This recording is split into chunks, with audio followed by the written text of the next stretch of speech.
The third major weather event to strike the U.S. this month had the Gulf Coast clearly in its sights. Hurricane Laura, a Category 4 storm packing torrential rains and wind speeds of 150 miles per hour, made landfall at Cameron Parish in southwest Louisiana.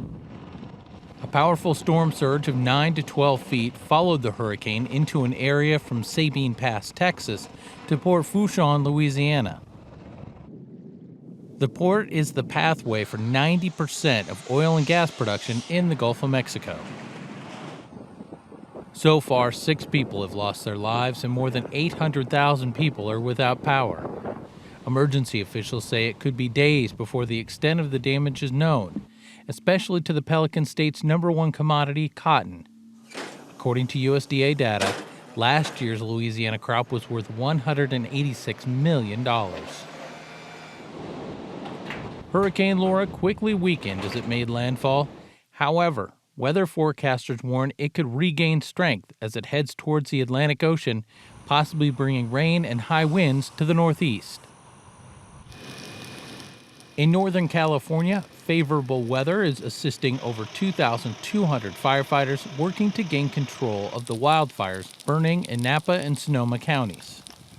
Crews have only been able to contain roughly 30% of the largest blaze, which has consumed almost 370,000 acres in the heart of wine country. I've had several members contact me over the last few days, telling me that people they've had long-standing contracts with to purchase their grapes are not purchasing this year. This is Napa Valley. The land is expensive and the commodity is expensive.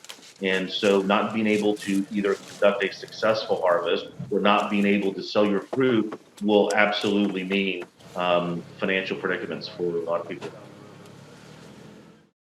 Currently, more than 10,000 personnel are fighting various fires that have consumed more than 1 million acres across California.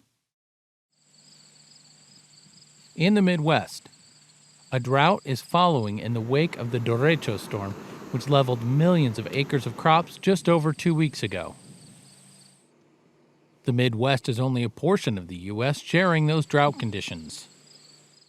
According to the U.S. Drought Monitor, abnormally dry conditions have spread across the West and Southwest, growing by just over 3.5% since last week. The same can be said for the exceptional drought areas where the lack of moisture grew by nearly the same amount. The current drought patterns are closely mimicking those seen in 2018. For Market to Market, I'm John Torpy.